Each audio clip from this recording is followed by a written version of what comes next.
sales win rates have plummeted to a mere 17%, and outdated technology and tedious manual processes are to blame. Meanwhile, managers lack the visibility they need to hold their teams accountable.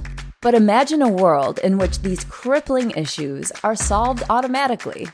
Revenue.io automates the most frustrating parts of sales so reps can focus on what they do best: selling. Completely automate pre-call research, logging conversation data in your CRM, writing post-conversation recap emails, and prioritized outreach. And as reps book more meetings and close more deals, managers gain the real-time insight they need to scale what's working across their entire team. Ready to say goodbye to tedious sales processes and watch your win rate soar? Head over to revenue.io to learn more. I think there's a lot of baggage with inside sales. I mean, honestly, what inside of what, I would actually ask at this point. I mean, a box, a building? I don't even know what we're inside.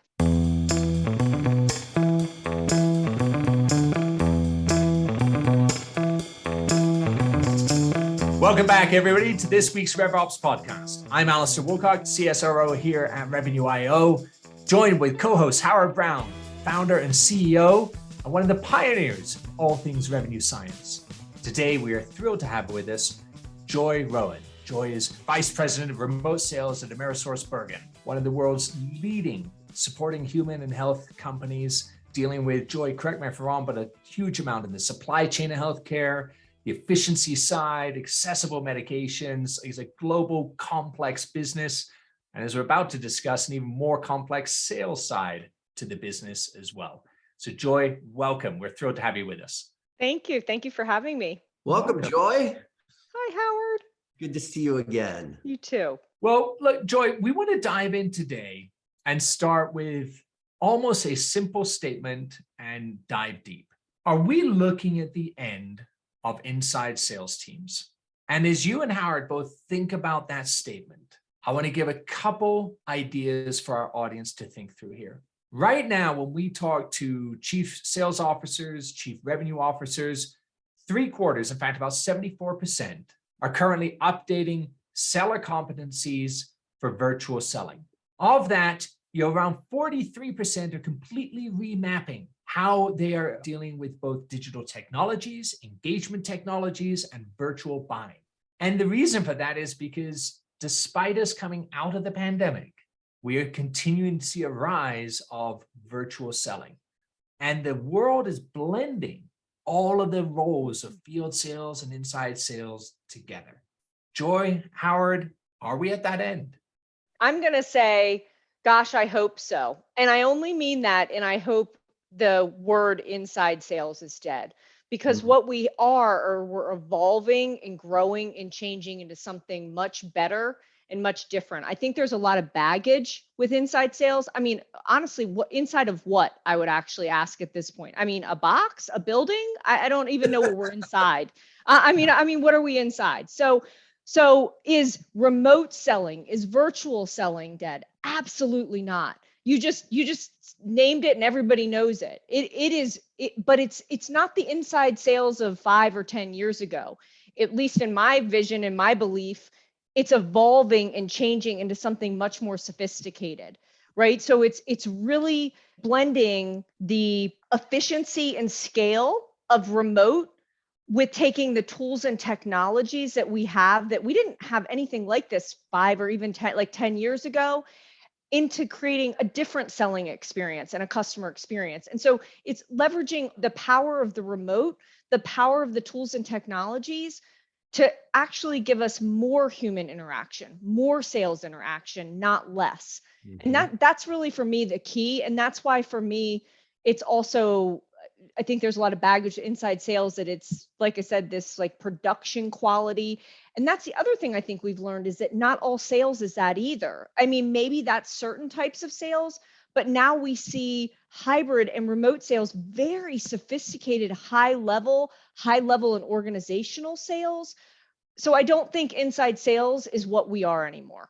Yeah, I would fully concur there. Joy, when I think about inside sales, I'm old enough to remember when they used to call it telesales. And that was to sort of make it sound better. And the idea of cold calling obviously had a lot of stigma to it. I think where we have evolved to now with the idea of virtual or remote, let's face it, we have incredible technologies today that can deliver insights, that can augment the sales process, that can deliver better visibility for our sales organizations, our support organizations to best help our customers.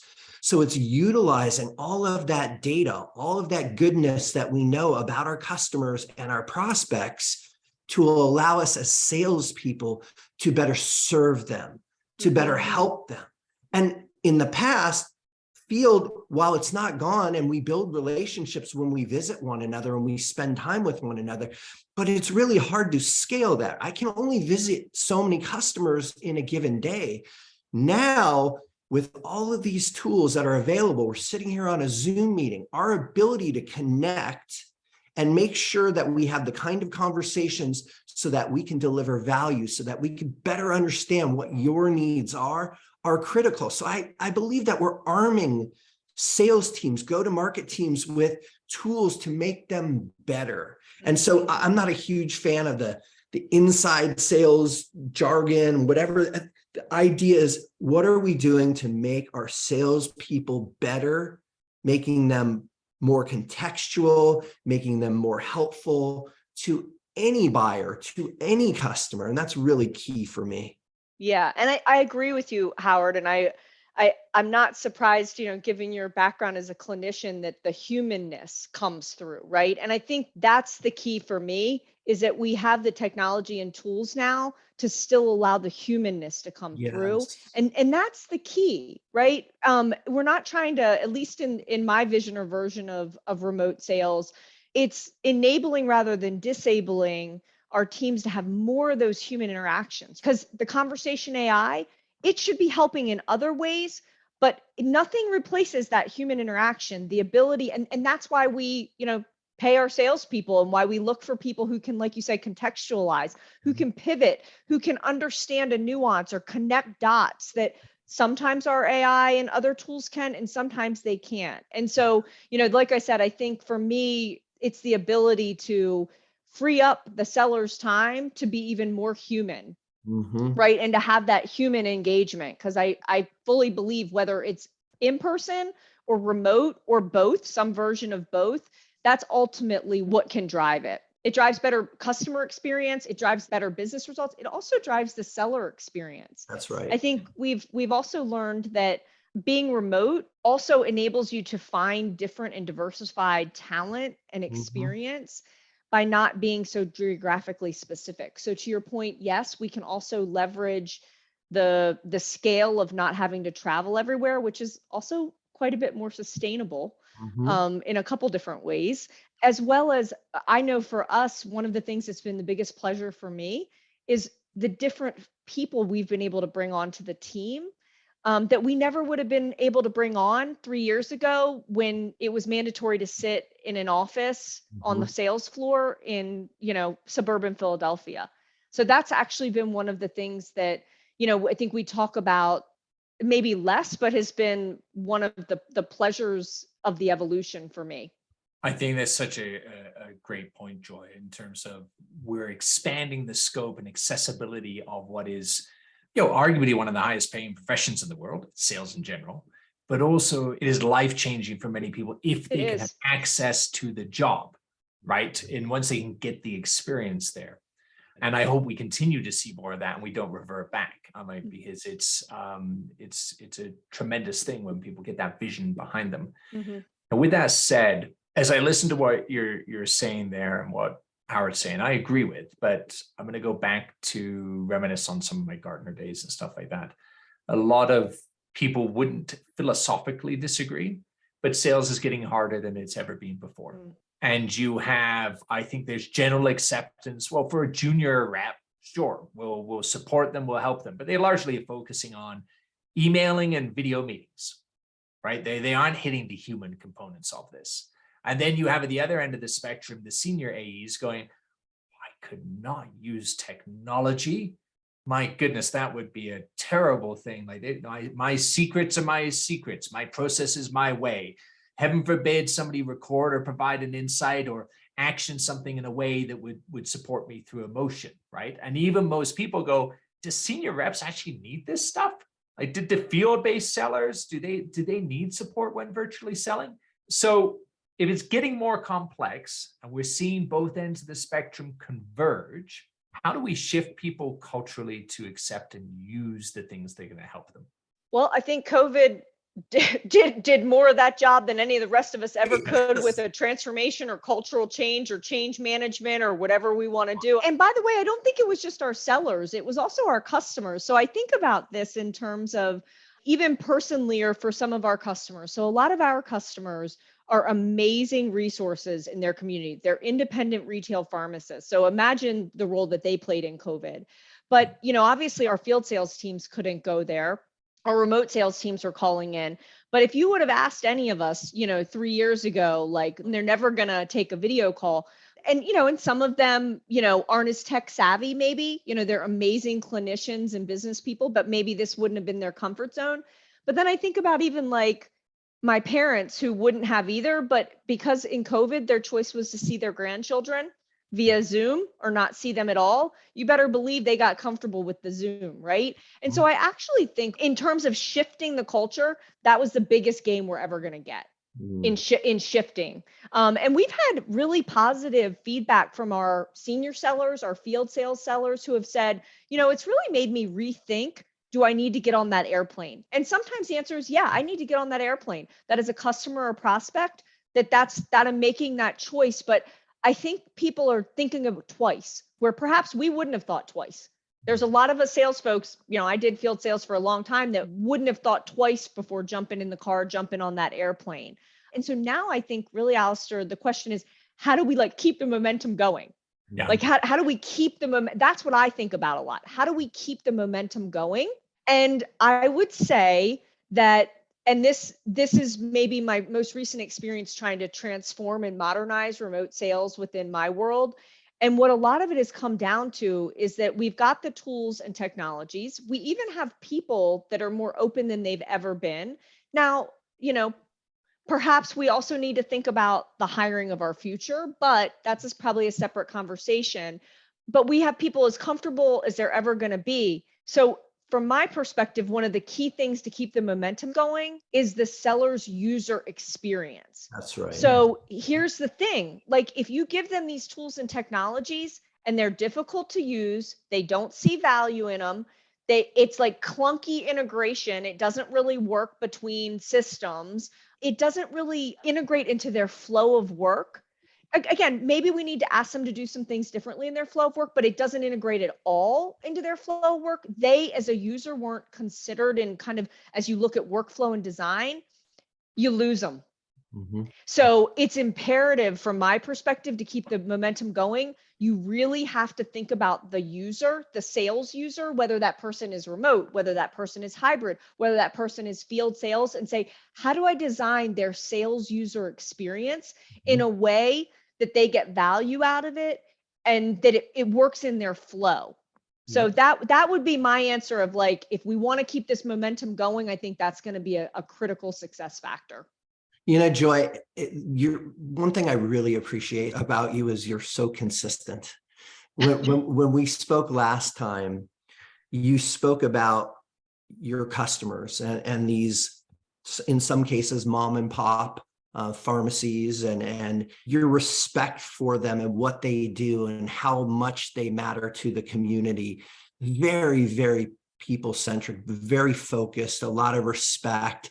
I love that. But also, even today, you talked about my humanistic view of things. But what you're talking about, again, is people that you work with, making sure that they have the best experience with their tools, making sure that they're growing. We miss that a lot of times as sales organizations. We're so focused on, we have to hit the number, we have to do whatever we have to do. Your focus around both your own team as well as your customers is what I think we all need. It's that customer focus. It's that human centeredness. And what I appreciate so much is if we keep that at the forefront of all we do, it's delivering value, it's improving people. That is so important because look, whether the economy is good or bad, we still have to serve people, right? Mm-hmm. You have a very important job to do at your organization, which delivers just about, I think, more medicine to the world than just about any other company in the world.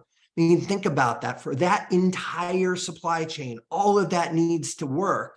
And what are you focused on? You're focused on making sure your employees and your customers have great experience.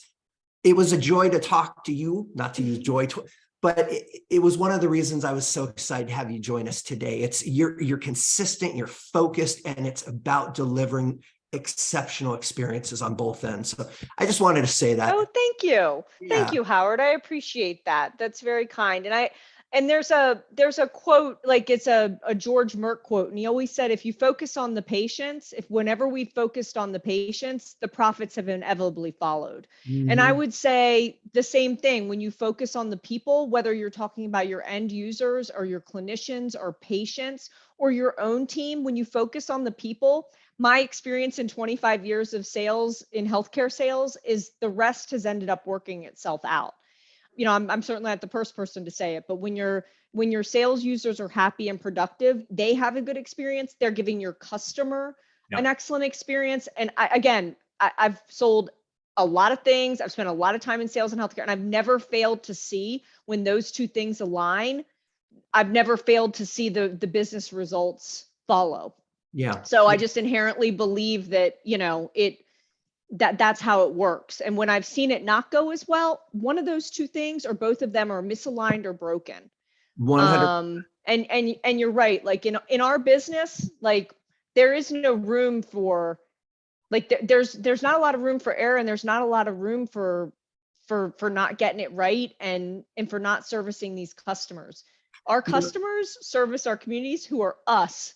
You know, I want my mom to be able to go to the pharmacy. I need to be able to pick my kids, you know, antibiotic up later tonight. And I think we can all appreciate that. It's not so I think we do take that very seriously. Mm-hmm. But I think it's a win-win. You can take care of all the people. And when all the people are taken care of, the business takes care of itself. That's right. And you hear so many people talk about customer support and customer success.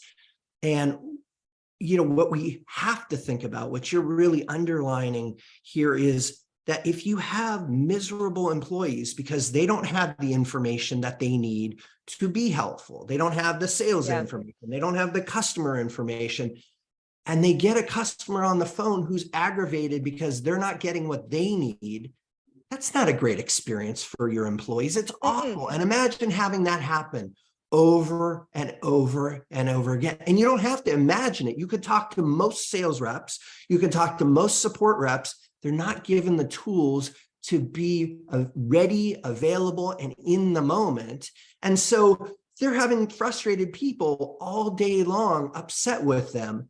How are they supposed to then go deliver a great customer experience? How do you ask them to do that? Yeah. And if you're hiring people that care, that should upset them.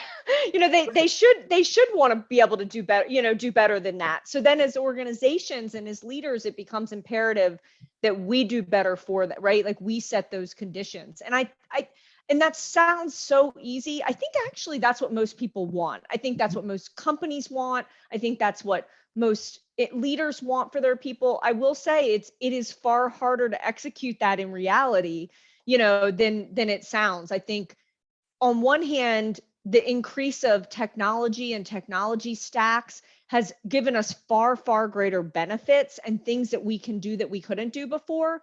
But it's also created a complexity that we have not all been able to like wrangle. Mm-hmm. You know, at least that's certainly, you know, big on my, like I feel like some days I have all the tools that I need. Like I've got all these different tools. And yet it's like they're, you know, two of the tools are in my garage. One's across the street with the neighbor. He hasn't returned it yet. two are in the basement, one's, and one's in the toolbox. Like it's, you know what I mean? And I need them all in the box, so I think it's easier said than done. So it's this pro con, this technology has given us advances we never would have had.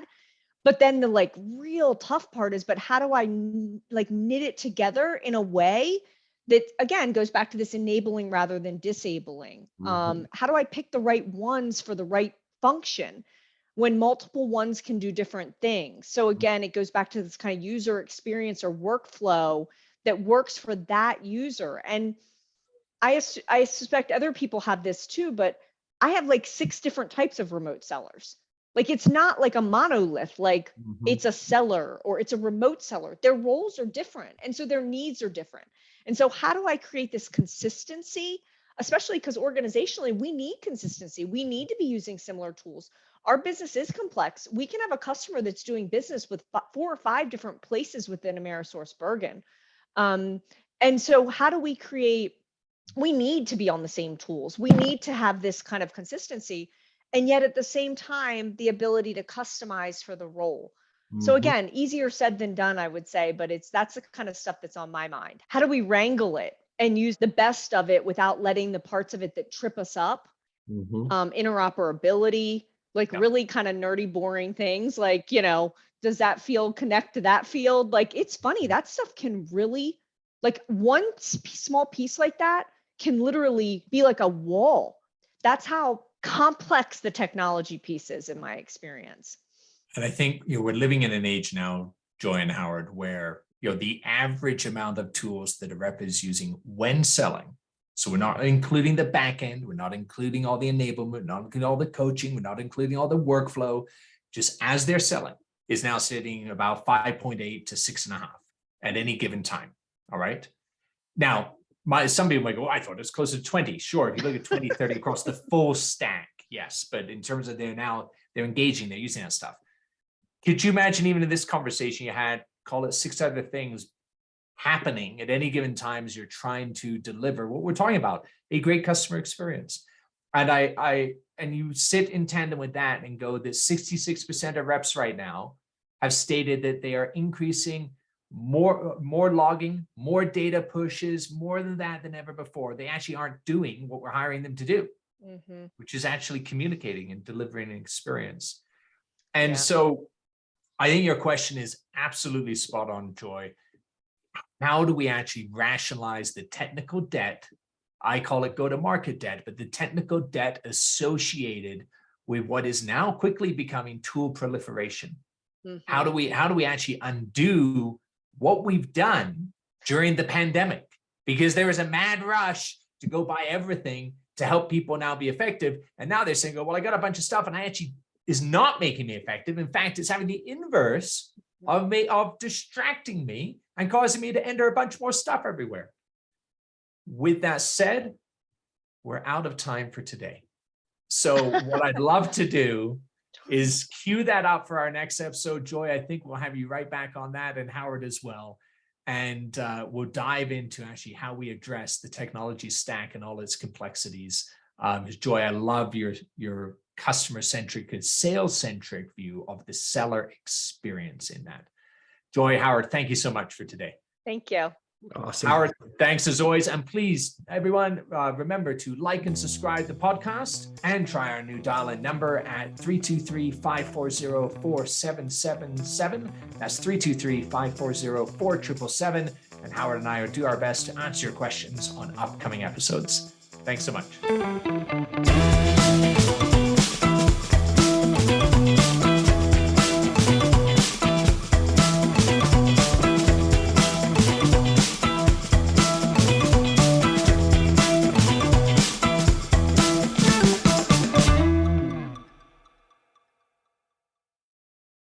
Hey, sales strategists. At Revenue.io, we're not just imagining the future of sales, we're building it. We offer the world's most complete platform for revenue teams, and we're featured in the most recent Forrester Waves for both sales engagement and conversation intelligence. With Revenue.io, you can slash call prep time to seconds, guide your reps in real time to have more successful conversations. And after calls, we generate ready-to-send recap emails so sellers can keep deals soaring toward the finish line at light speed. See the future of sales now at Revenue.io.